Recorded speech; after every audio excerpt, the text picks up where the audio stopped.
It seems like every horror in this country comes from Minnesota. Minnesota has imported a lot of left-wing psychopaths who don't like to take showers. And you should be put in prison. We're finally to the point of accountability.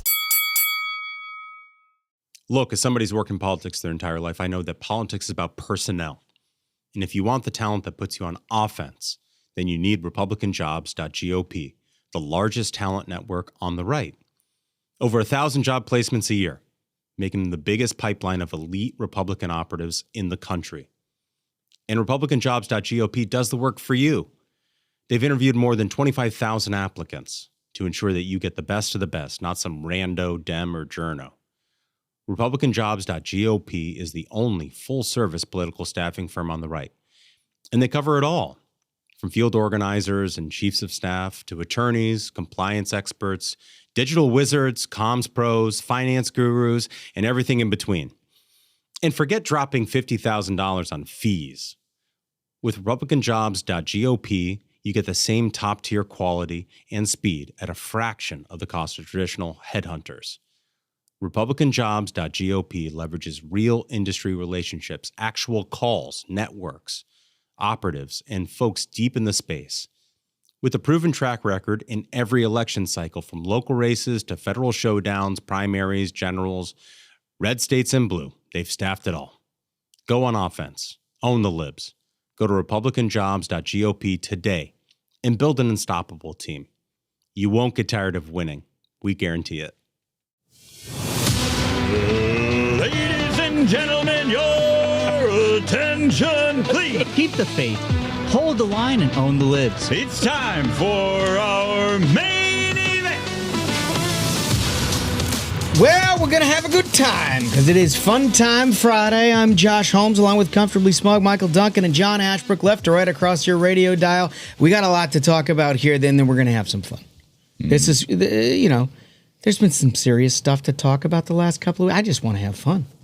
Let's just have some yucks. 100%. That's Fun Time Friday for you. I mean, we like to have fun with all of the topics that cross our radar, but there's some interesting stuff out there. That Real gems. There's seriously, these are serious topics. Yeah. But all of them are very fucking funny. Well, they are, and the Irish are going to take some heat today. Oh, no. Yeah, no, the Irish are the next up in the queue. It's not the Italians are not just taking the heat today. Irish are going to pay the price. Long overdue. Yeah. And, of course, I'm going to have to throw a little bit of heat at the old Minnesotans, which pains me personally. But there is some things that have cropped up. There was an incredibly unbelievable congressional testimony on Thursday that we would be derelict if we didn't report to you. But then there are some also developments in what happens when you are the epicenter of the resistance. Yeah, some things have flared up. When you... that we're about to get to. We also are going to continue. We call that foreshadowing. That's what that is. Foreshadowing. Yeah. Nobody listening to this or watching this knows why that's so funny. But now we know that the old man got an A in English Lit. There's also some foreskin shadowing. Hold on. It wasn't lit. It was AP English is what it was. Oh, I'm sorry. Yeah, exactly. Well, either way, you're going to laugh. And then we also have our continuing discussion about all of the candidates that ultimately you're going to have to cast the ballot for. And we're the only ones that are doing this. And so we take responsibility for all of that. You recall we started with the Texas Senate race last episode with Senator John Cornyn. We're moving into Kentucky. We've got Daniel Cameron today. We have Andy Barr on Tuesday. We've talked to Nate Morris's folks about immediately thereafter to take care of the Commonwealth of Kentucky. We're talking to Ken Paxton and Wesley about the finishing out the Texas thing. And we've got a whole bunch of other states that we're all in contact with. So listen, we're going to provide all of this for you. I mean, we might roll out some extra special stuff next week for you to have kind of a one-stop shop on some of it. And what a service. What a service. It's the kind of thing that when I was in campaigns and elections, I wished somebody had done. Seriously. Because it used to be essentially, oh, if I want my candidate to get some attention, I have to go to like NBC or CBS, and they will just basically do everything they can to destroy my candidate in the campaign.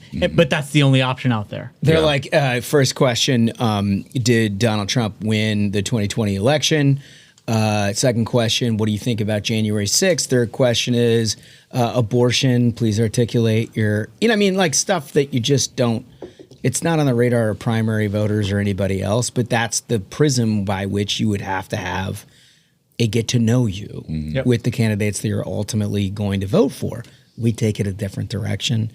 We try to get some personality involved. And frankly, that's, for a lot of people, a big deal. Yep. If it's some stiff, they don't like it. At least our listeners don't like it. It's the whole thing that you've heard for so long of like, can you imagine yourself having a beer with this candidate? And that makes a huge difference. It makes a big difference. You're going to see all of that. But I want to start with Minnesota because there's a late-breaking development. It's concerning. Oh. Fellas. According to WCCO, it is the local CBS affiliate, they're reporting on something that they're very concerned about, which is Minnesota is in the midst of what state health officials call the nation's, quote, largest known outbreak, unquote, of TMVII. What is that? What is that? It's a sexually transmitted fungal skin infection that can cause severe ringworm. Come on. Now, let me just get this a little bit. There's more to it than they've provided in the headline. Okay. This thing, TMVII, trichophyton, is apparently what they call. There's a bunch of words there. It's all scientific. I don't know. Is the only known fungal-based sexually transmitted disease, according to the Minnesota Department of Health, and it's treatable with an oral anti-fungus. The health department says that there is now more than 30 confirmed or suspected cases in the Twin Cities metro area. It's most prevalent among men who have sex with other men, which occurred to us as interesting that this is now flaring up in this area. Flaring. Yeah. Where it has been literally the epicenter of imported socialists from across and left-wing activists from across the country. And now the old Twin Cities is bearing the brunt of this situation, so to speak. Yeah, should come as no surprise. This is a fungus STD. Yes. Duncan, what was the name of in Last of Us, the zombie thing? That wasn't there a name for the zombie fungus in Last of Us? Like from the show that they give the zombies, if they bite you, you get that like fungus. What was it called? It was called something, wasn't it? It was called something. It's a cordyceps. That's it. Is what you're talking about. This sounds you like... are so lucky that you are on a podcast with a co-host that is the human Google machine. That's the thing. Unbelievable. He just put me on the spot. I thought he was because I like have speaking faith. He always knows this stuff. He always knows, like, I don't need Google. What do you mean by this stuff? I don't need Google. I don't need about AI. Gay transmitted diseases? I can ask any question in the book and be like, Duncan. Yeah, no, he's got What famous painter in the 1780s? Like, he'd kill it on Jeopardy. I'll tell you right now, I'd bet the house on him on Jeopardy. I love he's like, Smug, that is a cordyceps. Yeah. I mean, right? That's why I asked. But the thing is, this is essentially zombie apocalypse AIDS is what's happening here. That's what's happening? And it would not surprise me if this is no accident. Like, everyone's like, oh, no, you see, COVID was just a naturally occurring thing that jumped out of a wet market. Absolutely didn't leak from a lab when it was a good time for China to try to make a move. Their output for their manufacturing goods and everyone else's dependency on them grew after COVID. So Minnesota sees there's a lot of research into what all kinds of scandals are going on in Minnesota. We're learning day after day how it's essentially the money pipeline for the Democrat Party in this country. The last two DNC chairmen, both from Minnesota. You're hearing all this money being shipped out of Minnesota, literally like suitcases full of hundreds going through Minneapolis airport out to Somalia. To the terrorists. And then this mysterious virus has appeared. Well, so I see what you're doing. I'm more of an Occam's razor sort of guy. Sure. Like the most likely possibility is probably the thing. Yeah.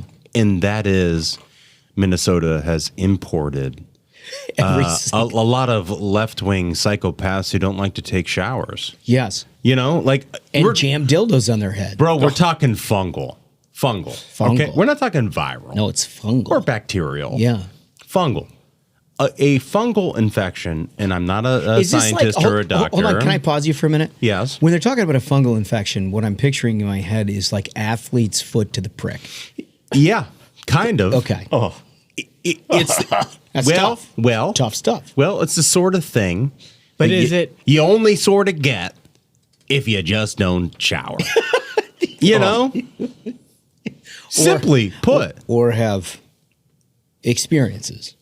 Well, here's the thing: they said that that's downstream. They said Okay. there's no women who've caught it. Right. Well, they very clearly, even this very politically correct write-up of this malady that has infected the Twin Cities area, they do very clearly say what it is most prevalent among. I'm quoting them. It's the most prevalent among men who have sex with men.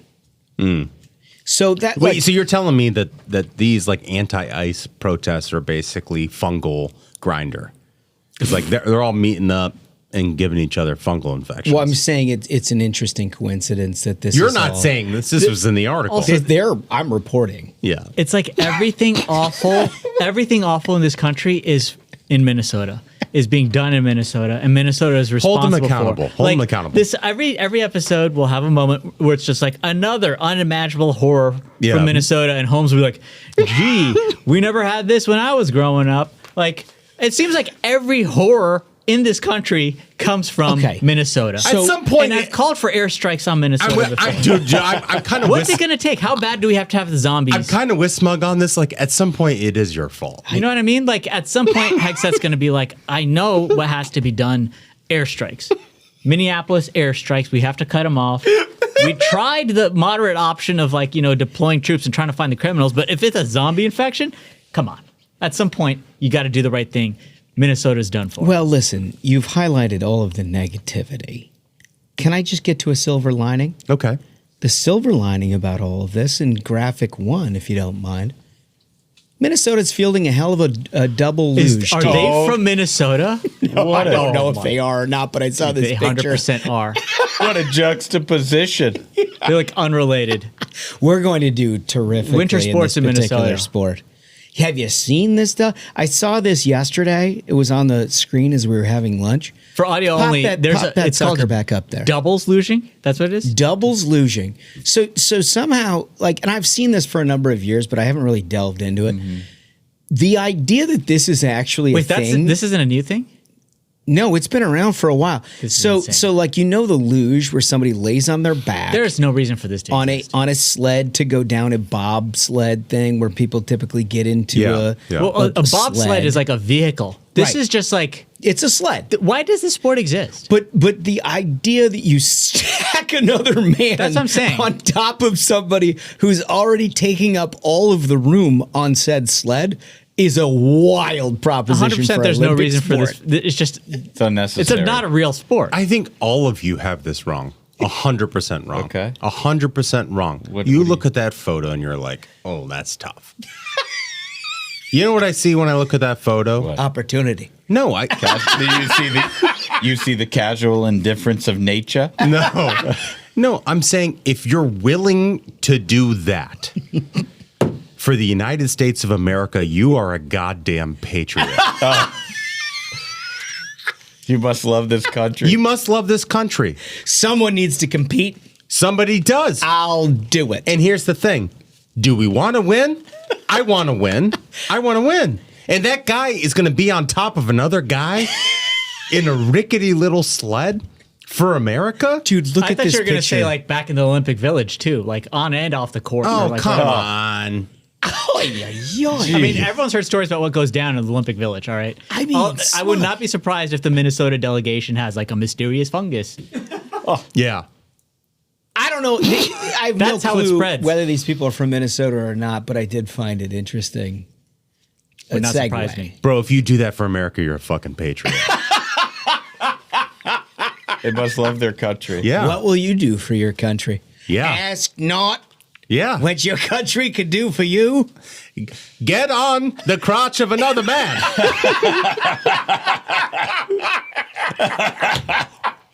Ride another man for your country. So it's a good segue into Keith Ellison, this attorney general From Minnesota. who is like, well, this is the whole Minnesota segment, pal. You don't have to act surprised. I want to every make time. sure everyone doesn't fall prey to your whole like, oh, it's just a coincidence. And this isn't just like an endless string of how Minnesota is a cancer on this country and society. Hold them But accountable. just making sure everyone, again, to reiterate, Minnesota.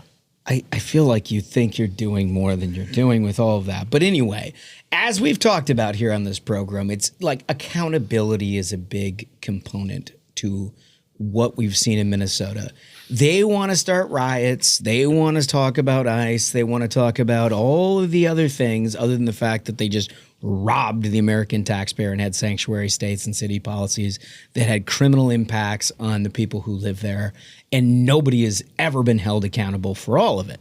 Well, all of that started to begin to change when Keith Ellison showed up on the Hill. But first, what he'd like to do is give his characterization of what the state has been through in clip one. It felt like our state was targeted, blanketed with paramilitaries everywhere who were approaching Paramilitaries. citizens, non-citizens, whoever. It felt like we were being occupied by the federal government. And I started returning, Senator, to reading about how the Boston massacre, how did those Bostonians feel when a faraway government in England had imperial troops marching all over their city, harassing and abusing the citizenry? That's kind of how I felt. Oh, a real historian, huh? He wanted to go all the way back to the Boston Massacre to draw parallels to what it is that he was up to. What a fucking loser. That's an insane take.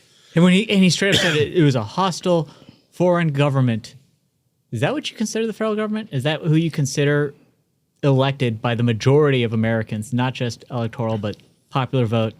You're starting like the language that's being used by a lot of these left-wing lunatics is just pushing further and further towards they would support a civil war. They would support breaking away, having complete autonomy from the federal government.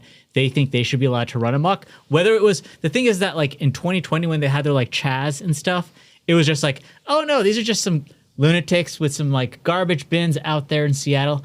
Now you're hearing this from the attorney general. I don't think they actually want the Civil War. I just think it's a convenient talking point for the moment. I mean, like you look at their entire posture during the Biden administration, and when they saw stuff that like Governor Ron DeSantis was doing, or like Abbott in Texas, it was like immigration is the role of the federal government. Yep. That's what they said the entire time. Remember, as everything that Abbott was doing in Texas, and they filed lawsuits against him, right? Yep. And now suddenly they're like, well, we actually love states' rights. Yeah. We're big states' rights guys. And this federal...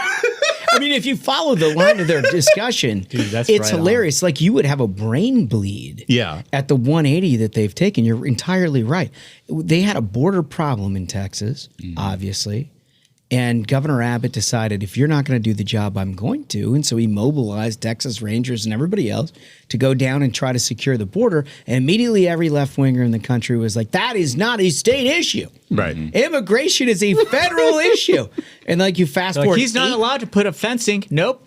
You fast forward 18 months and they're like, this is a state issue. This is not a federal issue. Great catch, Duncan. I mean, it's so true. It's just an incredible thing. Well, he doesn't get away with it, right? Because if you're going to show up in D.C. and try to plead a case that is that ignorant and dumb, you're going to have one or two people to ask you some questions.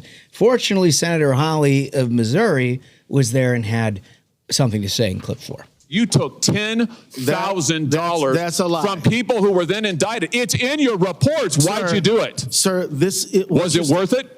You know what? This is a theatrical performance. 10,000. This is the truth. It This has is what nothing to accountability do- looks like, of which you've had none. No, you helped fraudsters defraud your state and this government of $9 billion, and you got a fat campaign contribution out of it. You ought to be indicted. True. Well, That's the truth. Don't talk over me. No, as no, early you're as talking over me. 2019, it's my hearing, pal. As early as I'm not your pal. 2019. Don't call me pal. Whistleblowers came to, well, I should call you prisoner because you ought to be in jail. Hell yeah. Yes. Yeah. Dude, that is exactly right. He said it. He said it, and it's also entirely true. Finally, I don't know if you guys missed this is accountability. Yep. Of which you have had none. He has had none. He's lived in a state where the press treats this as like an incursion on their own rights. The people that are paying taxes and sending their fucking money into Minnesota so they can pay these fraudulent daycares have somehow no right to ask questions about the fact that it is shipped to Somalia to fund terrorist organizations. And we're finally getting to the point of the entire thing, right? Like we have spent months, talking about, what is ICE exactly doing in Minnesota? And a process argument that, of course, is a fucking trap that the left and the media wants you to agree with, right? We're finally to the point of accountability here, where people like, God bless him, Josh Hawley, for doing this, where he's finally matching the indignation that the American people feel about this entire thing, and there's going to be accountability for the fact. God, I couldn't agree anymore. Meanwhile, back in Minnesota, you've had Tim Walz talking out of two sides of his mouth. Mm-hmm. On one hand, he's talked about how great it is to have Tom Homan in Minnesota with somebody he can work with, where the county and state people feel comfortable. They're trying to be cooperative, and they're trying to draw down this situation after you get the violent, illegal criminals out of the state. It's taken him 6 weeks to get to a point where he's actually accepted the fact that violent, illegal criminals that he has harbored, be it by his own policies, given driver's license and, frankly, the right to vote by his own policies, in addition to a tampon if they happen to stop in the men's room in the high school. All of those things are he's like, okay, you can take that. That's fine. We're good. On the other hand, he's got to come around back with some new interesting thing where he's basically demanding reparations. Oh, boy. For Minnesota based on his own policies that have defrauded the American taxpayer, not to mention the unbelievable crime and everything that he subjected his own constituents to. Clip 2. The federal government needs to pay for what they broke here. There are going to be accountability on the things that happened, but one of the things is the incredible and immense costs that were borne by the people of this state. The federal government needs to be responsible. You don't get to break things and then just leave. So when he says the federal government, what that means is taxpayers who, some of them live in our state, most of them do not. And I'm just like, bro, didn't we already send you $9 billion that you like put in suitcases and flew to Somalia? You know what? Reparations are fine. You just go get it back from the guys that you gave it to. Yep. Get us our $9 billion. Get us our money back. This is like $9 billion will pay for it. This is like a mugger sticking you up and being like, you need to pay for the bullets. Yes. Right. Yeah, that I wasted trying to kill you. Yeah. I mean, it is the most incredible thing of all time to hear somebody like that who's literally created the problem and ruined his own career because he had to end his campaign. Right. He can't run for governor because it became so obvious how horrible a job he did and how he was part of this machine of corruption. And now he's like, no, but actually, we deserve reparations. Unbelievable. I mean, think about that. Mm-hmm. What a scumbag. Scum. What a scumbag. Horrible. Got to pay for you broke it, you buy it. Okay. Well, you broke it a long time. You know what? You buy it. Bingo. You buy it. Right. I should come out of your wallet. People should sue you for $9 billion. He should be. And you should be put in prison for what you've done to the people of Minnesota and across this country on behalf of the policies that you have ushered in without any, nobody had a problem with it until anybody shined a flashlight on it. Exactly. And then he tried to pretend like it was, oh, no, we've been on this all along. They haven't done a damn thing. Nothing. If you listen to that hearing, by the way, the Republicans got to the bottom of that.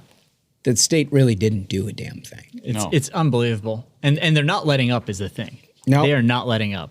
Nope, they are not. So next, it's not just Minnesota.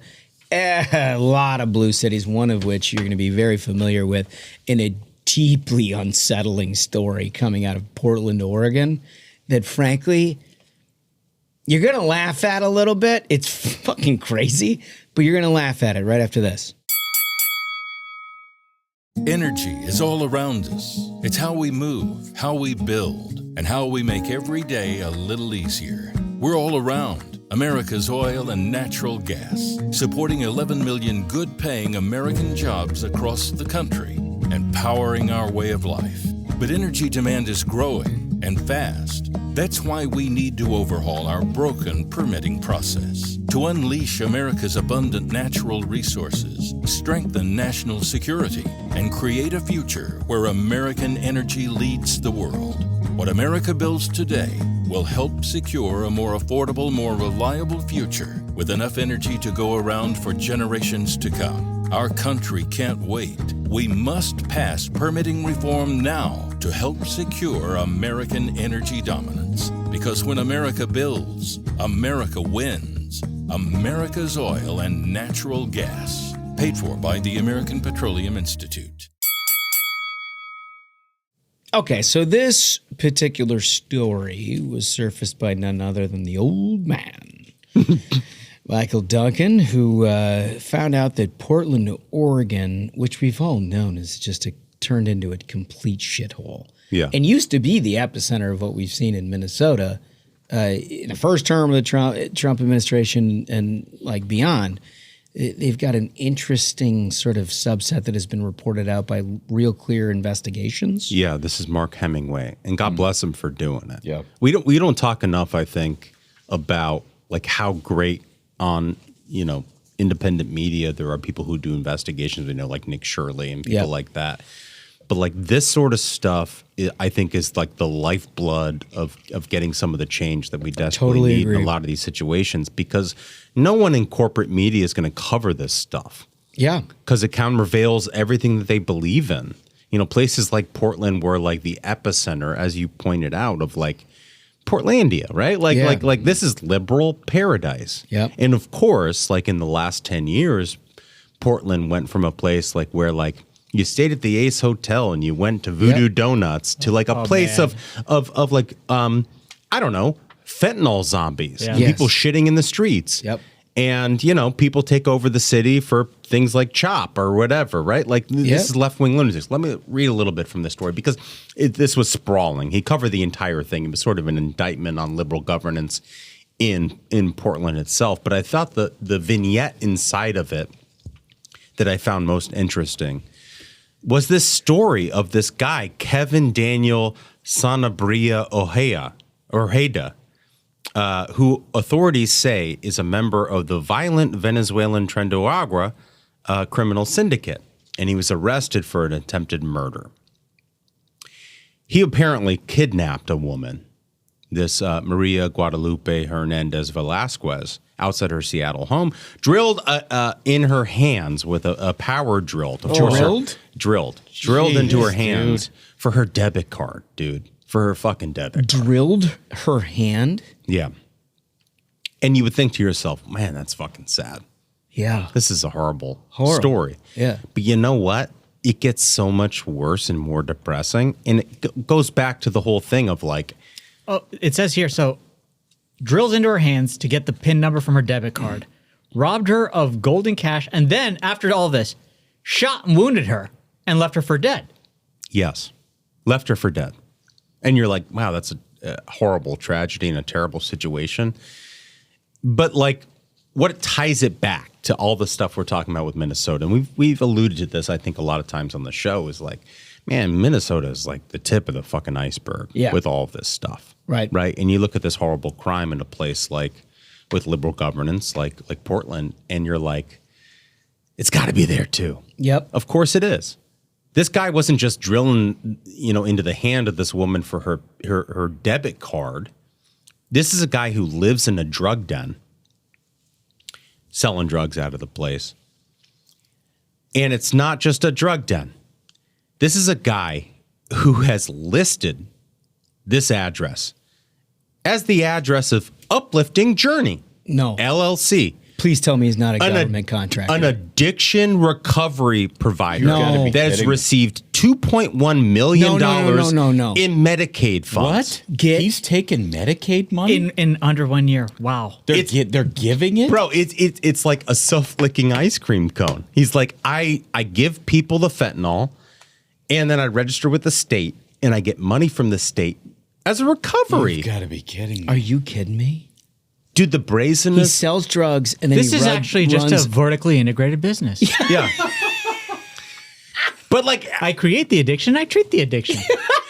and you pay me for it on both ends. the reason I wanted to cover this, and again, thank you to Mark Hemingway for covering this, is, dude, like the daycare fraud, that sucks. And that's horrible that people would defraud the government in that way. The brazenness of a scheme like this, Yes. I think is so much, it tells us so much about, how easy it is to go to the government and steal taxpayer money, that there are people who are literally gangbangers who are like, I can very easily get this money. But they try. It tells you how big the problem is. Well, they know they can get away with it. Yeah. They know that they've heard from somebody else that if you just submit this paperwork, you're going to get money from the government. Like, this guy he's not Lee Iacocca. He's not coming up with a business plan on his own. He's heard from somebody else who has had success stealing from the government. Well, here's the thing is, let's say this guy had a dream of, I want to do something positive for my community. I want to fight drug addiction. But there's not drug addiction in your community. But you still have, you got to start somewhere. Yeah, create the demand. You got to create the demand. You got to get on that. I mean, there's something to be said. Is it more surprising that the state of Oregon paid this man $2.1 million, or there is a left-wing illegal immigrant who was drilling women in Portland? Very good question. I think it's. Might I suggest that the former creates the latter? Wait. This is even crazier. You didn't even touch on this part. No. So they further documented that the owners of Uplifting Journey, Julius Maximo and Espar Neteziambi, have multiple ties to 3 men indicted in Arizona for setting up $60 million Medicare fraud ring that was laundering money by sending it to Rwanda. To my point does about... any taxpayer money in this country go to help taxpayers? None. No. Does any of it? This is insane. You've got guys drilling people's hands, getting millions of dollars. Like, what does it take to get arrested and put in jail in America? Right. What does it take to have my taxpayer money go to help an American? Right. Is that too much to ask? Dude. This is just infuriating. Yeah. It's supposed to be a fun time Friday, not infuriating Friday. This is insane. I'm sorry. I did this to us. We're 2 months from tax day, and it's like, okay, well, at least I know it's all getting shipped to Rwanda and drilled into people's hands. This is insane. No, I mean, it's brutal. And this story is incredible, but it is indicative of this larger issue that, unfortunately, because of the nature of what's happened in Minnesota, the federal government is not going to be able to tell the story in the same way that they have in Minnesota about just how terrible it is. Because as soon as it becomes a national discussion, all of a sudden you get all kinds of sexually transmitted diseases traveling there to put dildos on their faces and try to attack ICE officers and everything else. So you kind of just need to do the job without telling the story. But that's what's happening right now. In all of these major urban epicenters, particularly in blue states, you're going to find precisely this. We've talked about this whole thing in Minnesota now for, I think, a month. Yeah, maybe right. a month, maybe 6 weeks. I mean, this is a criticism of the Trump administration, but like, it is national. It's already national. Yeah. Everybody's talking about the thing. Yeah. I think they have to broaden the aperture to stuff like this and start telling this story. And they're not telling that story. I agree. what it minimizes the thing into like, well, these are just interactions with ICE agents in Minneapolis. And it's like, bro, it's so much more it's than all that. about the tactics. It's not about the underlying crime. Right. And that is the whole thing with the left is like they get you involved in this process story because they don't want to actually talk about this. They want a process quagmire. The TPS report. They want it to be as small as possible and localized because that's easier for people to understand than to wrap their heads around like, no, we're talking about fraud on a scale that was unimaginable. I cut off Ashbrook. I think it is more insidious than that. And if you are sitting there listening to this and wondering why is it we didn't hear about the $9 billion in Minnesota before last month, why is it that we haven't heard about this story out of Oregon until just now?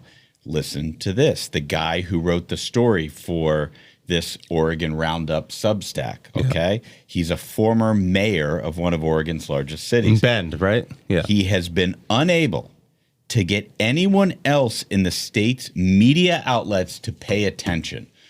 Under what circumstances would you as a journalist not say, oh, you have the paperwork. Oh, it's somebody committing fraud against our government? Seems like a good story. Like we've all been told, oh, if it bleeds, it leads. If you got a good story, you want the conflict. That is not the case with the left-wing media complex. I'm so glad you pointed that out. They are working overtime to protect this type of fraud, and that is the reason it has grown because left-wing media in this country is corrosive, and anybody who tells you otherwise is wrong. You're right. These newsrooms that are full of left-wingers have ruined this country, and until the media in this country starts to take some responsibility for protecting the things that they claim themselves they care to protect, it's only going to get worse. Yeah. Dude, well said. Well said. Anyway, that's is sort of the low ebb of our Fun Time Friday. I want to bring us back up for a minute. The Irish. Long been troubled here in the United States of America. Some of us with Irish ancestry. We like to look away at times like this. I'm not looking away. Well, I'm going to look for my end of the rainbow. The New York Post has highlighted an Irishman stuck in ICE custody 2,000 miles from his Boston home for overstaying a visa 16 years ago. Let me just read a little bit of this, and then we're going to get into the whole this is a complicated story in many ways. It's very easy in others, but this is very complicated in some way. And that an Irishman who overstayed his 90-day tourist visa more than 15 years ago has been held in a Texas immigration detention facility for nearly 5 months rather than be deported, despite calling it a form of quote-unquote torture. You're like, oh, that's an interesting lead. What is that? What's going on with that? Seamus Culleton. You had to do it. Yeah, I had to. Seamus Culleton, who is married to an American woman. You're like, oh, married to an American woman. That's interesting. Told the Irish media that he's a valid U.S. work permit and a pending green card application when he suddenly was picked up by agents in Boston where he runs a construction company. Mm-hmm. So hold on. This guy fit in like a thumb in a pot full of thumbs. Irish in Boston, you're telling me for the first time. So he blended in. He was cuffed and eventually flown more than 2,000 miles from home to a camp facility in Fort Bliss Army Base in Texas, where he alleges he's been locked in the same quote-unquote filthy room. So immediately when this story surfaces itself, the left-wing media pounces upon it because they think that our objection to unfettered border access is racism. Like they genuinely think that anybody who wants a secure border is just a racist. It's nothing to do with your country, your economy, your workforce, your safety. It is nothing. It's simply the color of your skin that matters. So, of course, Seamus, what a perfect example of what we can out as the hypocrisy of conservative border policy. Well, the Daily Beast dutifully shows up and writes an article in Graphic 2. ICE holds Irishman for 5 months despite valid work permit. Seamus Culleton has lived in the U.S. for 16 years and has a valid work permit. Next up, The Guardian. Irish man with valid U.S. work permit held in ICE detention for 5 months. Seamus Culleton has lived in the U.S. for 2 decades, married a U.S. citizen, and runs a plastering business, but faces deportation. Irish, good at getting plastered, huh? That's an unexpected twist. Experts on all of this. Now, what you have come to find out that we're about to get to is none of that is true. He has no valid work permit. He has overstayed a 90-day visa by 16 years. He only got married when Trump got elected and figured he needed to like a green card situation. Yeah, he's like, I gotta get a hold of this situation. Yeah. So poor Seamus is now in a situation where he's having to defend the indefensible, and they can't stand it. So he calls into an Irish radio station. You might ask yourself if he's being held in something that he calls a quote-unquote concentration camp, how it is that he is calling into anything, because I don't remember like Auschwitz or Dachau having cell coverage. Yeah. I don't remember prisoners that are unduly harassed by anyone being able to communicate with the outside world, but Seamus has that capability. So he calls into an Irish radio station. Get a load of this, clip 5. The best way I could describe it is probably like a modern day concentration camp. It's a bunch of temporary tents. There's probably room for 1,000 detainees in each tent. I believe there's like 5 tents. I've been locked in the same room now for 4.5 months. 4.5 months? Any outside time. No fresh air, no sunshine. No sunshine. Is he at least allowed to have his Lucky Charms? Yeah. Like, do they allow him that one dignity as an Irishman? There's no pot of gold down here at all. Why didn't the guy go to Ireland? Well, so here's the thing. Like, the backstory. I've always wanted to go there. Like, why in the world wouldn't you just go there? So this is in the Guardian piece. He was offered the chance to instantly be removed to Ireland. In other words, they would pay for a flight to put this guy on right back to Ireland where he came from. They would pay for a flight, meaning we would pay for the flight. Yeah, meaning you, the taxpayer. We submit our taxes. The money goes to the government. So we pay it's for him the to fly price that back. we have been willing to pay to get people to self-deport out of this country. So they went to him and said, we're going to pay for your flight. Just get on it and leave. And he chose to stay in ICE custody. In fact, he took affirmative steps, as I'm quoting The Guardian, to remain in detention. So he wanted to be in this place that he was. He chose it. He chose it. Yep. He was offered the chance to go home, and everybody was like, huh. Okay, so this guy overstayed a 90-day visa by roughly 16 years. Try doing that in another country. Yeah, try doing that anywhere. Fucking try. Right. And then they came up to him and was like, hey, you've done the thing. It's time for you to leave. And he's like, go fuck yourself.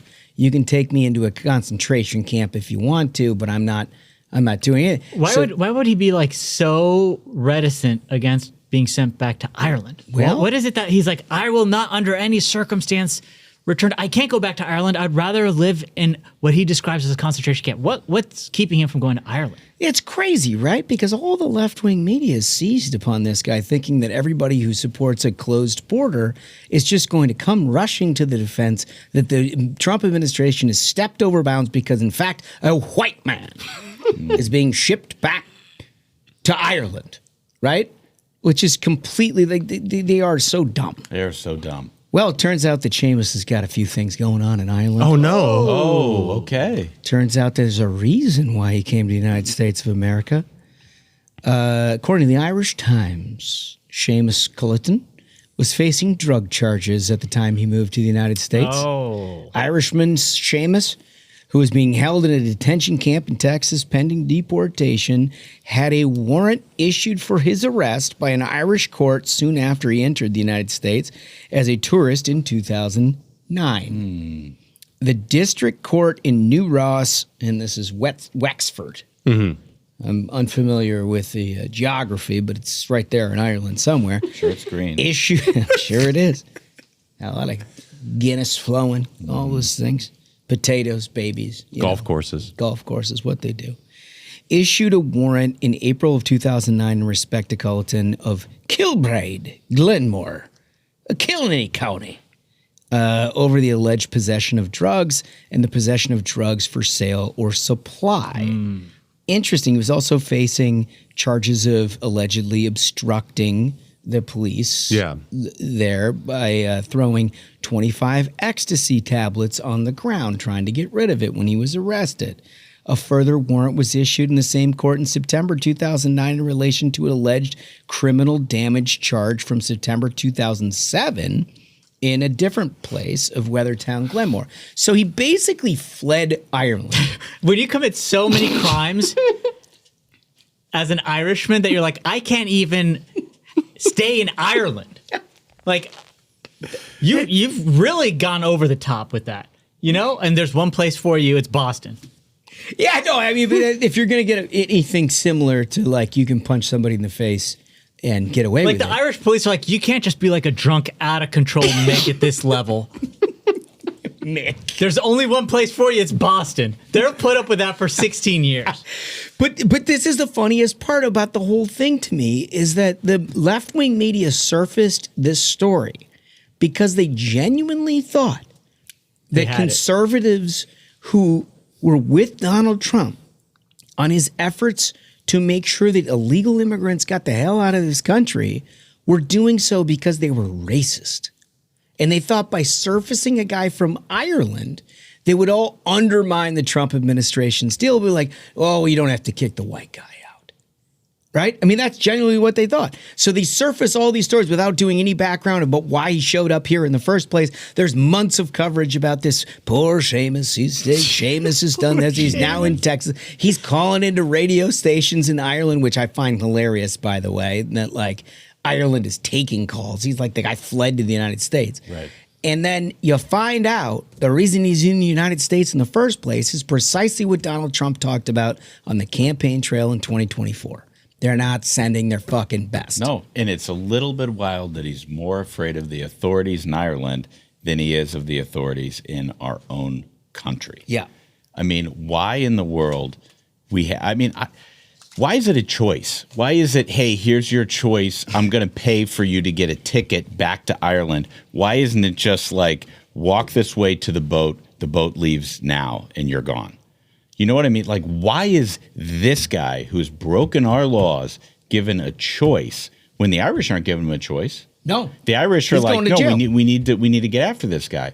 Why is it like they take advantage of our country and they are trying to tear us apart at the seams? And you said it yourself, buddy. The left thinks that it is a race issue.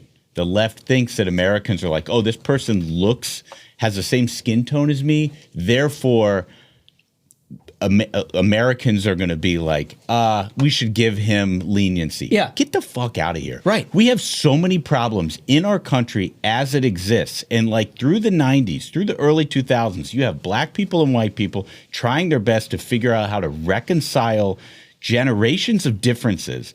And the left takes people from all over the world and injects all of their problems into our society that was already complicated from the beginning. And they're like, no, you figure it out because we made money on shipping them over here. It is the worst thing that has happened. It's happened in Europe. We all saw it happen in Europe.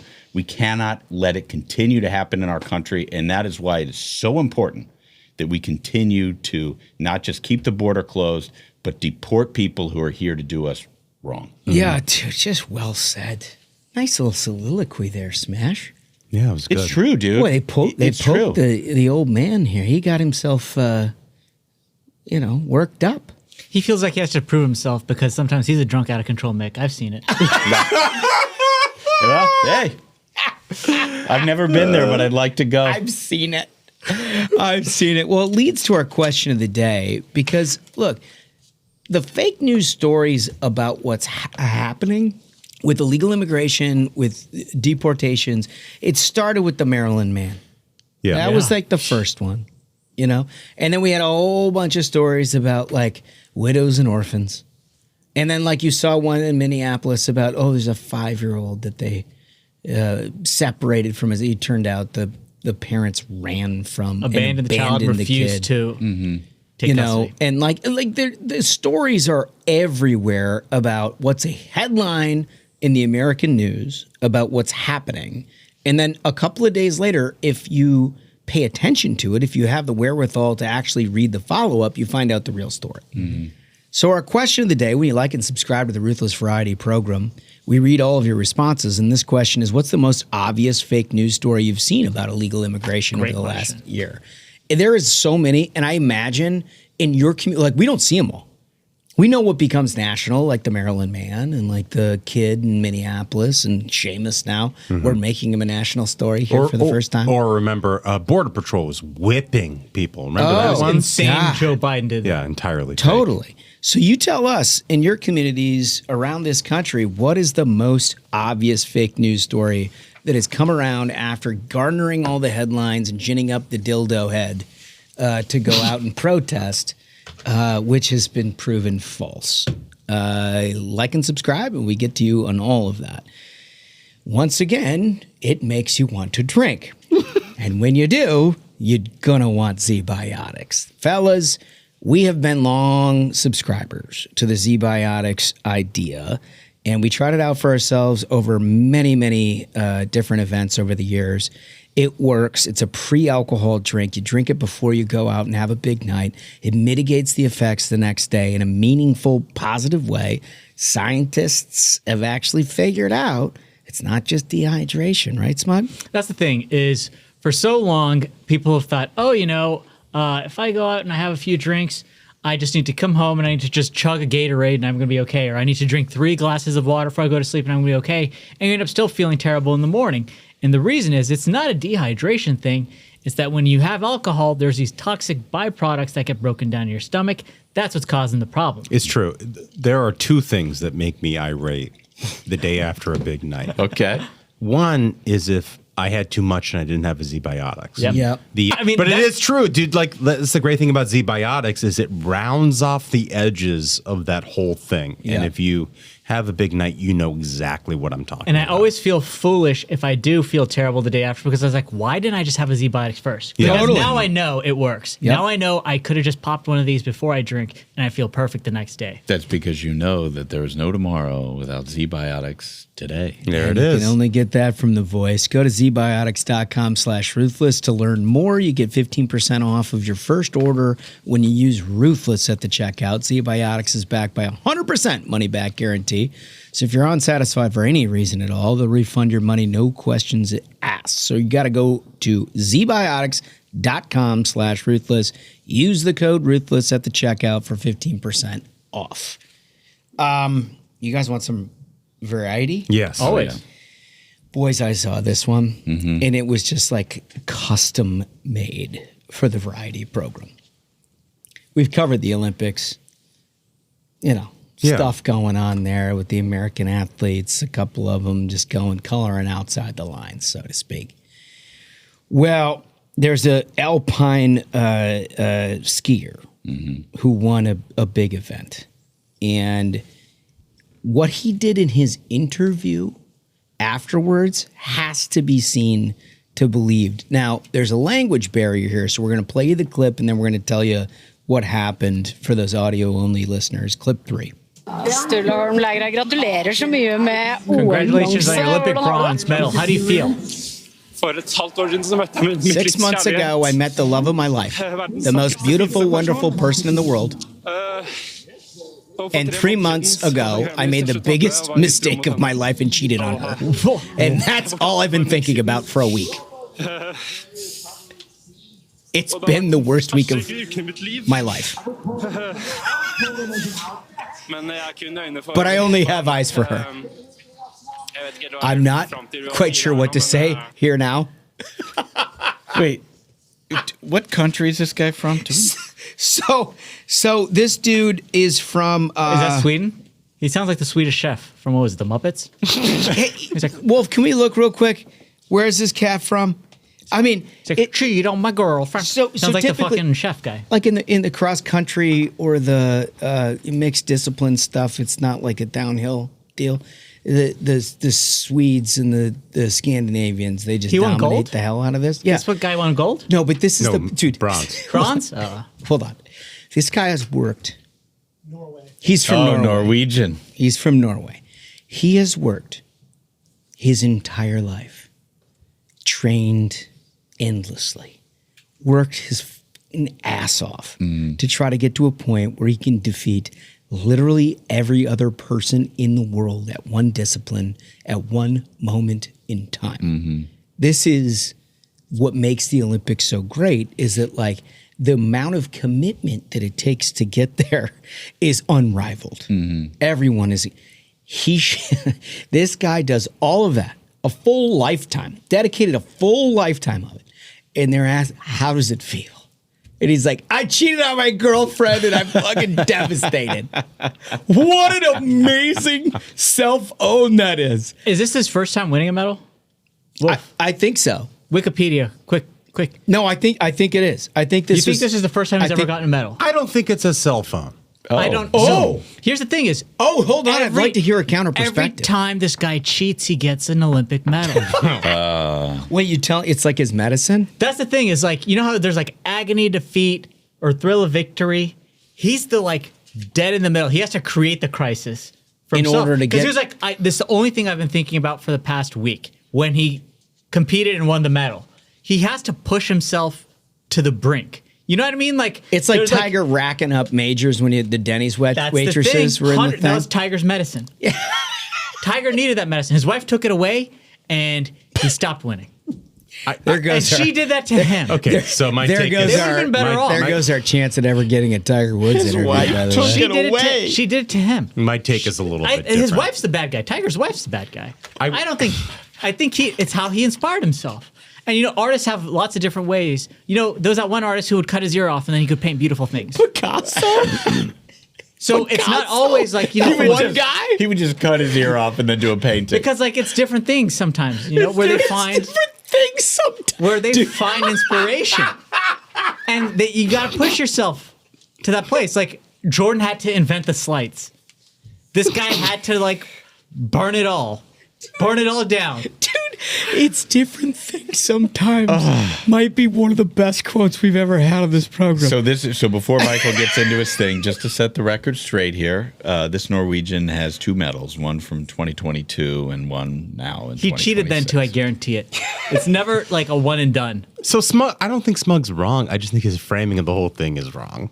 And that is, like, when you get to the top of the mountain, nothing means anything unless you have somebody like to share it with. I think that is true. You think so? 100% true. Sentimentality. That's poignant. Well, but that's sentimentality. But I think right before Valentine's Day. All I'm gonna say is like I think it's like in our DNA as men since we were coming out of the cave, and we were like, we got to go kill something today. Yeah. Why did we kill that thing today? To bring it back to our Valentine. To bring it back home. Sometimes it's a significant other that you've cheated upon.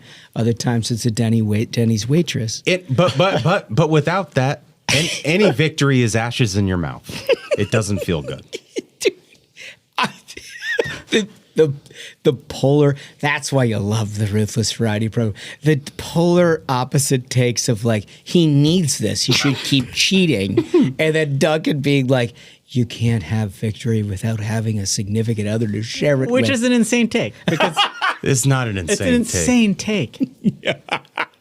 Either way, it's clearly not true. You know you're married, right? No, like I'm talking about for this guy. I really hope your wife listens to this shit. She does. Because that is an insane take. She does, but here's the reason. I do this for my family. Do you not do this for your family? I'm talking about people like this. I'm talking about the Tiger Woods. Who the fuck do you think you are? I'm talking about the Tiger Woods and the skiers, you know. You do this for you? And the Michael Jordans and the Van Goghs.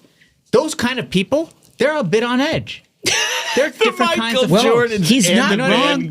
Like he's not wrong. They're not like the kinds of people who are concerned about like I want to build like a family and be stable. You're flying down a mountain on skis. You're not stable. But you're talking as about fast as possible. We saw that Lindsey Vonn. You're like I've got great evidence. I'm going to list a bunch of sociopaths. And then also the Lindsey Vonn. She did it for the Tiger Woods thing. Like, there's a whole connection. Did it for the Tiger Woods thing. There's connections of all of this stuff happening. It's just like that is just the most outrageous allegation of all time, and totally baseless and completely wild. Cheesecake for Tiger Woods. Oh, God bless you, Smug. We'd have to invent you if you didn't exist. It's the truth. It's all connected. Well, it turns out we do have some Italian hate in here too. It's not just the Irish that are going to take the bath. It turns out that the Italians, they don't assemble Olympic medals particularly well. Oh, no. Oh, my gosh, dude. Out of nowhere, he nailed it. He has board action. He got board action. I retract everything I've said about your terrible board work because that was perfect. Mamma mia. Yes. So, according to the Wall Street Journal, the Olympics have just begun. Olympic medals are already falling apart. I've seen this in press conferences already. So, alpine skier Breezy Johnson had been an Olympic champion for all 15 minutes before realizing she had a problem. Her newly awarded gold medal couldn't handle the intensity of her celebration. In her excitement after winning Sunday's downhill event in the mountains, Johnson couldn't help but jump for joy. Then the unthinkable happened. The gold disc hanging around her neck separated from the ribbon, holding it in place, leaving the prize that she had been dreaming about for her entire life in two pieces. I don't know that Italians are known for their engineering, Johnson said. That's an amazing line. It is. It's so funny, but we all know the truth. They cook everything to one temperature, al dente. And when it comes to metals, it is no different. So... Hold on. We're just going to let that go? Like the Italians don't know engineering? Well, they did make Ferrari. They built the aqueducts, the Roman Empire. Are they still there? I love attacking the Italians. Don't get me wrong. But they've done a lot of... Smug, a rebuttal, please. No, let Duncan have this little take. Let him have his little take. That's not a little... I want to hear it. No, go for it, fucking Michael. plumbing? This guy's talking Go about the for it. Romans. What do you mean Go for little He's like, take? this is a Go little for it. Roman aqueduct. Nope. Okay, Mario and Luigi were great I wanna plumbers. hear You're it. right. Mario You're right. and Luigi were great plumbers. But hold on, let me just give you a little bit of a taste of the rest of the Wall Street Journal article, and I'll let you react to that. Just a few days into the games, it's become clear that the medals weren't crafted with quite the same care as a pair of Ferragamos. Johnson isn't the only athlete wondering why the people who spent nearly 6 centuries building Duomo couldn't figure out a better way to attach a medal to a ribbon. Ebba Andersson wasn't so lucky. The Swedish media reported that her silver medal for the triathlon fell off its strap and disappeared under the snow, prompting a frantic search. The medal was recovered, but she gave up trying to find the clasp that had failed to keep it connected to the ribbon. Turns out she had to wrap it around her fork. Do the spin. She had to do the spin with a spoon underneath, I think is the right way to do it. What's up with the medals is this. They were created by IPZS, which the State Mint and Polygraph Institute, a government-owned company that produces Italian coin stamps and passports. The prizes have a diameter of just over 3 inches and are less than a half-inch thick. The gold medal weighs around 1 pound, so they declined to comment. But apparently their calculations are off in that if you're wearing a medal of any kind awarded to you in this very Olympics, if there's any jumping or moving suddenly, well, your medal is no longer. Well, this is hilarious. From the Journal, it says that company, IPZS, the government agency or whoever, they declined to comment, but they made the medals using recycled materials recovered from its own production waste. Literally, like... Here's some Italian garbage we slapped together. Like, who would have expected that? Right? A no-show job? A bunch of Italians with a no-show job on some shoddy work. I guarantee it's probably not even real gold. That's back at Mario's house. You know? Tony Spaghetti's got your real medal. There you go.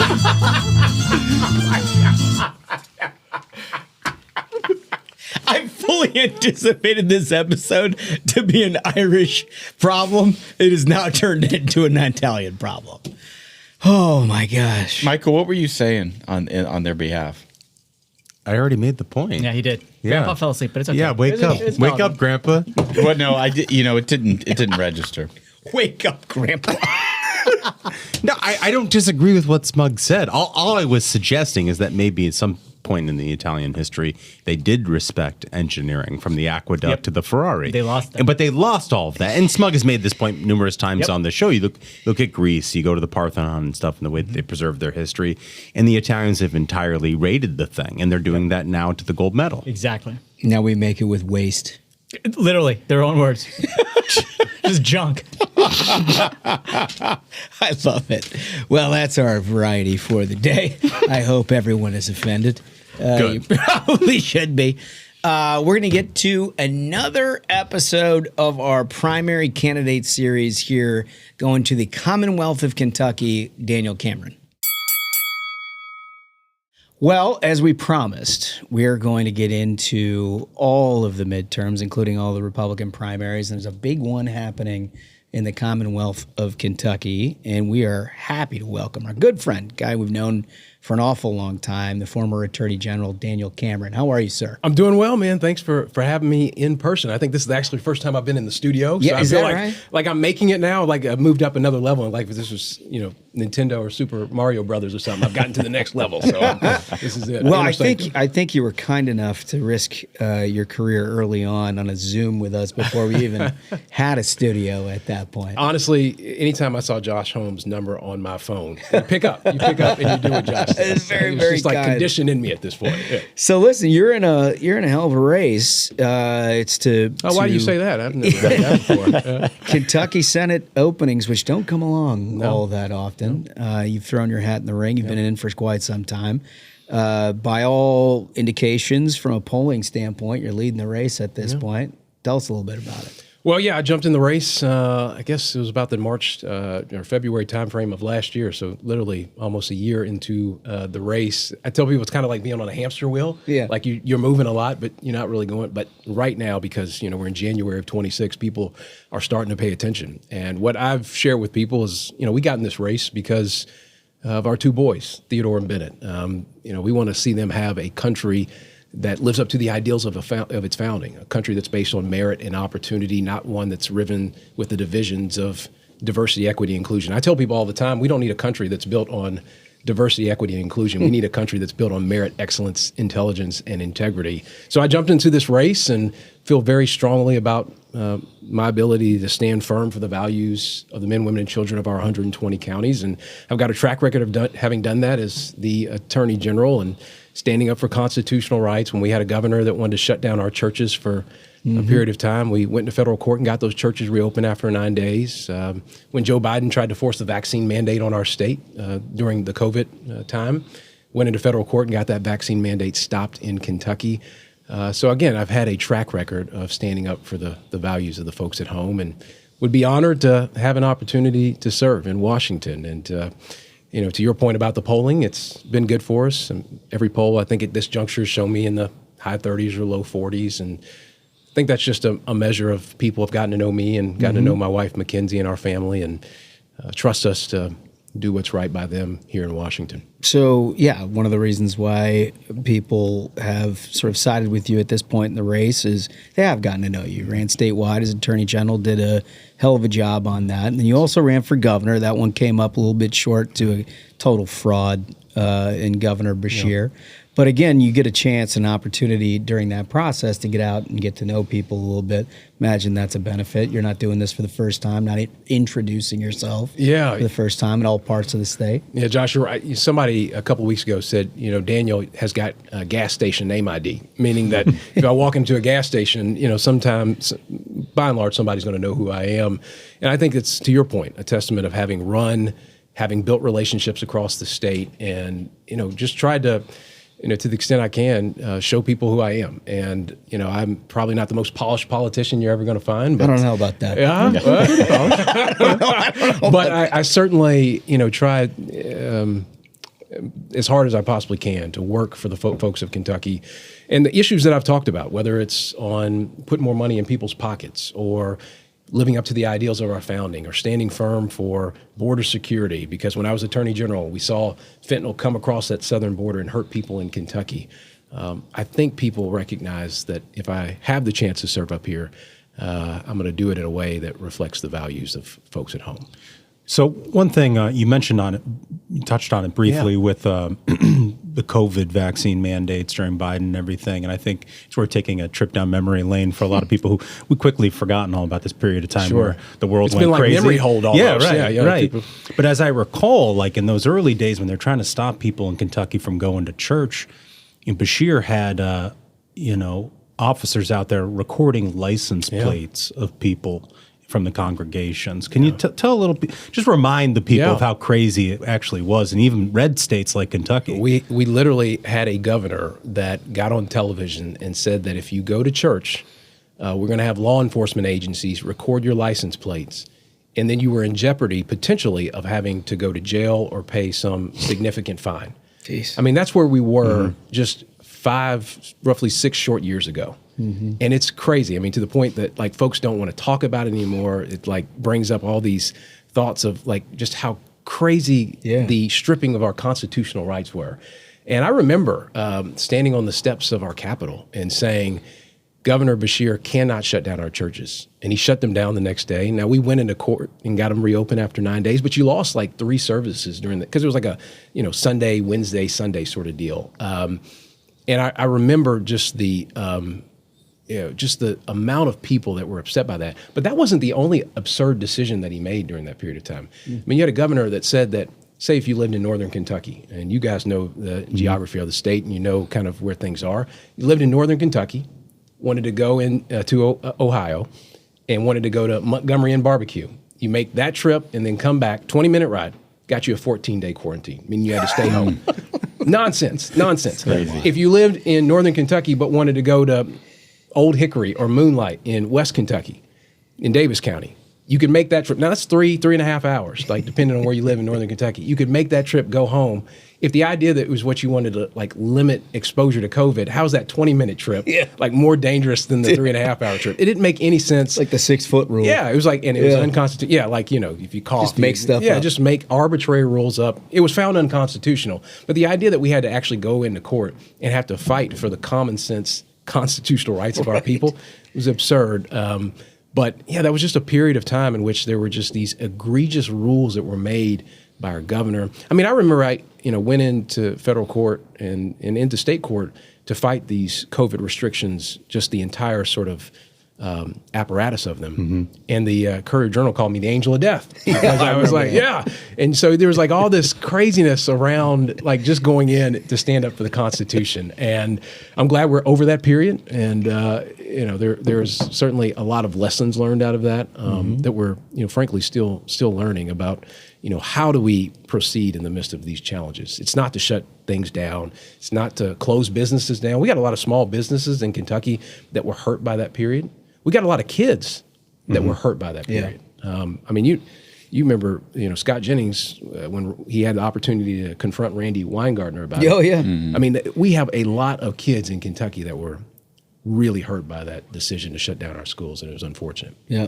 Yeah, so Daniel, you in a tightly contested primary right now. I mean, I know that you're ahead, and if the election were today, you'd probably come out on top. Let's get that. Let's just we'll end this right now. There you go. Ashbrook has said it, ladies and gentlemen. That's it. Stop the count. And it's not the first tightly contested primary you've been in. That's right. You ran for governor, and you were in a tightly contested primary. You came out on top in that primary, but came up a little bit short in the general. I'm wondering what you learned in that governor's race that you're applying to the Senate race so that you don't repeat the same thing. Well, what I learned is it's really critical to get to as many places as you can, and grassroots are essential. And what I mean by that is that for instance, I talk about this a lot. There's a small group of, folks, probably maybe 50 or 60 people, small group of strong conservative men and women who, are the door knockers. Had an opportunity to talk to them. This was maybe 4 or 5 months ago. This was in Jeffersontown, in J-Town, in right outside of Louisville. And at the end of the meeting, they took a plate around, and we raised like maybe $300. I tell you that because, they didn't come with like $14,000 checks and all that stuff. They came with what they had. And what that means to me is that there are a lot of folks, just like this group of people, that care deeply about this race, want somebody that's going to talk to them and listen to them, be responsive to them, and ask for their help. And that's something that we've leaned in on this, race. Look, it's no secret. We've got a lean team, right? We don't have the millions and millions of dollars that other candidates have in this race. We've got a lean team, but we also have a strong, committed group of supporters. I mean, if my mom was here right now, she'd be running back and forth behind you all right now with her Daniel Cameron T-shirt, telling everybody. I met your mom. I know about that. So we've got a lot of folks like that are eager to help, and we're leaning into that this time in a way, frankly, that we didn't last time, and we should have. And so the grassroots are so incredibly important. And I think the endorsements I've had are a testament to our effort to wherever you are in the Republican Party, you can find a home within the Team Cameron campaign. And so that's been our focus. We feel really good about where things sit right now. Regardless of what part of the state you're in, we've got committed Team Cameron county captains that are working their tails off for us this time around. Yeah, I mean, look, I think you hit on a point. We spent the better part of 10, 15 years doing the analysis on races across the country, trying to figure out what candidates we didn't have to worry about. If you're looking at this from a national map, you would say, man, if I have to spend a second thinking about Kentucky, I'm in a bad spot because I got Michigan, New Hampshire, Georgia, North Carolina, all these other places to deal with. And I know that's your goal, to try to take this off the map. But one of the metrics is fundraising, right? And I know you just addressed how you all view all of that. But again, you're up against two well-heeled opponents at this point. We're raising a significant amount of money. And from an analytics standpoint at national committees, they look at that and they're like, are we really not going to have to worry about this guy? And if he's our general election nominee, when you've got, an Amy McGrath or somebody who's had a history of raising tens of millions of dollars, could this be problematic? What's your answer to all that? Well, I'm working my tail off to raise as much money as we possibly can. And some folks, frankly, in Kentucky are just starting to get engaged in the race. I mean, I've had meetings, today with folks that are starting to get engaged in the race in a way that they hadn't previously. But I'm, making the calls and I'm going to continue to do that. I'm going to have enough money to win this race. And I'm convinced of it. I know it based on the conversations that I have with people across the state, based on, frankly, the numbers that I have related to my favorability in the state. We have got a strong ground game as well. And I tell people all the time, money doesn't vote, people do. And I am, again, committed to working my tail off to raise as much money as we possibly can.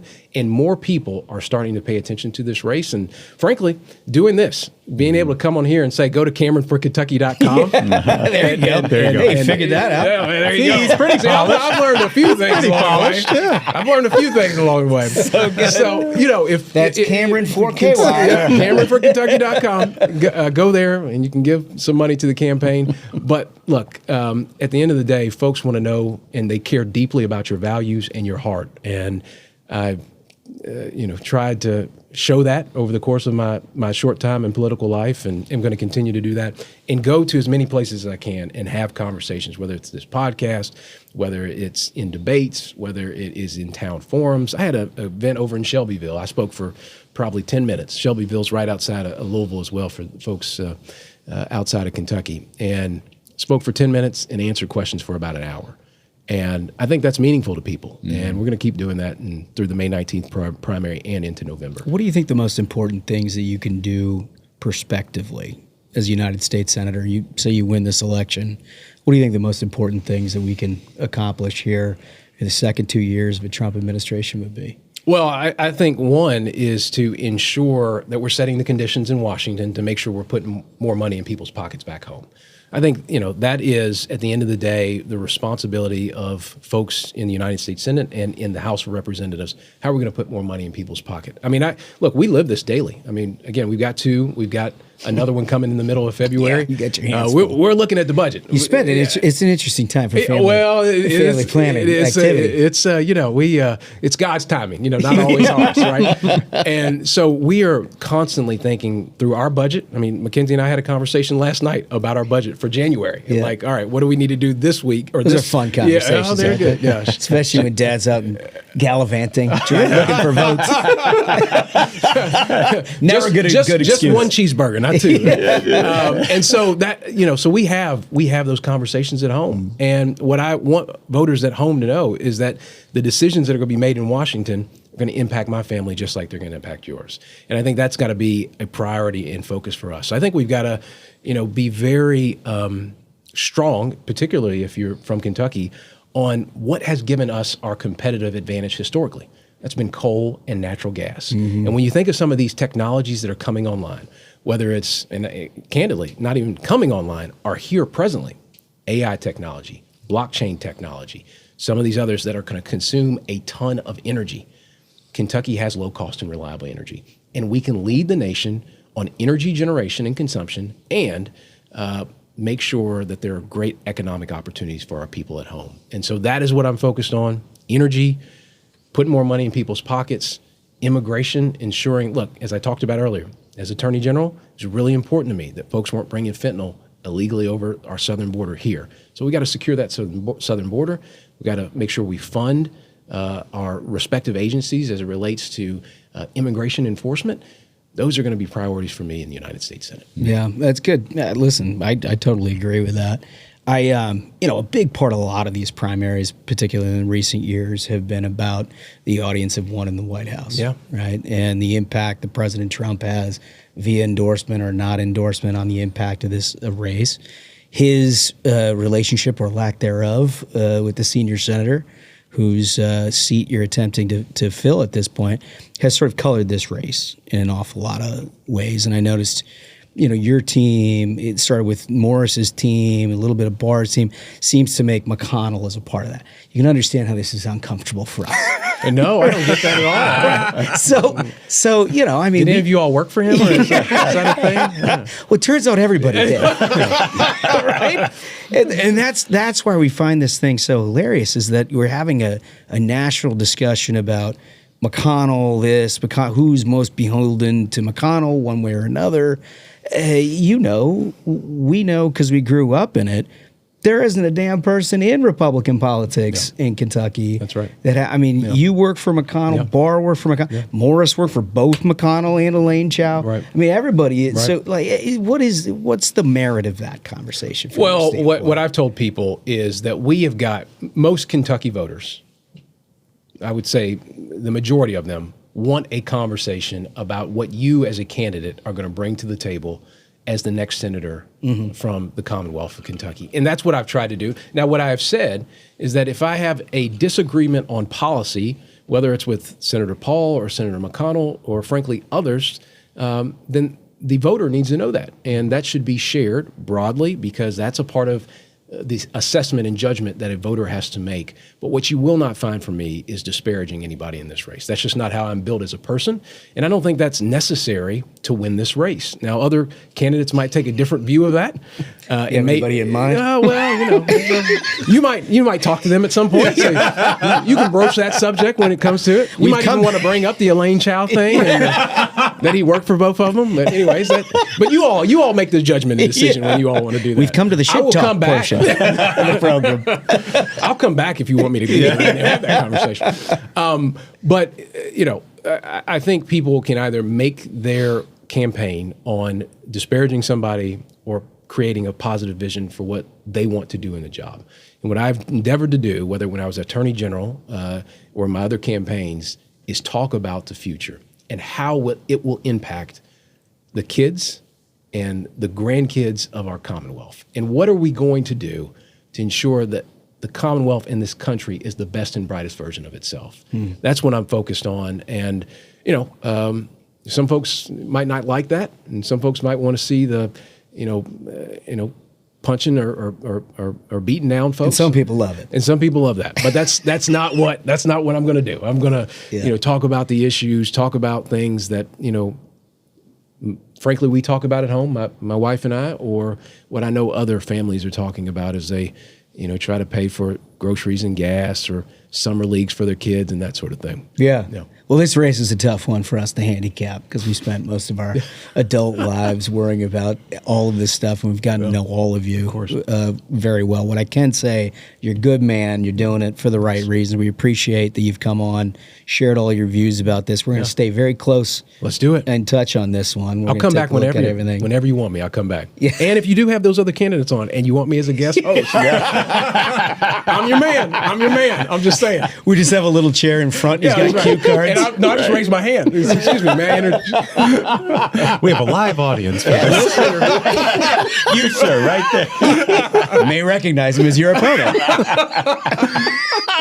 No, listen, can't thank you enough for coming on. And if they want to do a debate on here, we would be probably the only group that would be respectful to all these guys, right? Because we kind of know them. Anyway, thanks for what you're doing. Appreciate Keep up the good work, and we'll talk soon. All right, man. Daniel Cameron. Thanks, guys. Thanks, everybody. I mean, just an incredible interview. This guy is running a very aggressive race, and it's a very tight field. I feel like this is going to be a close one down to the end. We're going to talk to all the candidates in Kentucky, but we've known Daniel for a long time, and I feel like the guy is really, hustling out there. Well, he certainly has a built-in constituency. He's been leading up until recent polls that have shown Andy Barr taking the lead. But he's clearly built a constituency out there. A lot of questions about fundraising, a lot of questions about, whether he can close the door on it. But as you can hear for yourself, I mean, the guy he's an incredibly smart, interesting dude. And like what you get with almost all these primaries, unless you have a dog in the fight at the very beginning and you're just like hitched on, you're going to find something to like about everybody that we interview. Mm-hmm. It's just true. And that's why you listen to the Ruthless Variety program. Yeah, Exactly. Yeah, exactly. So with all that being said, remember our question of the day. What's the most obvious fake news story you've seen about illegal immigration? When you like it, subscribe to the Ruthless Variety program. We read all of your answers and get back to you the very next episode. In this case, it's going to be on Tuesday. No days off for President's Day for the Variety program. We're going to get right back to it and serve you on your way to work on Tuesday morning with a brand new episode. And I think Andy Barr is our guest on that one. So you get another side of a three-way primary in Kentucky that you just heard from Daniel. With that, fellas, I think we did it. I think so. Absolute banger of an episode. Gentlemen, thank you so much, Daniel Cameron. And thank you to listeners. Remember, if you have not yet, go to the YouTube and hit that subscribe because it's more fun in video. So until next time, minions, keep the faith, hold the line, and own the libs. We'll see you on Tuesday. Stay ruthless.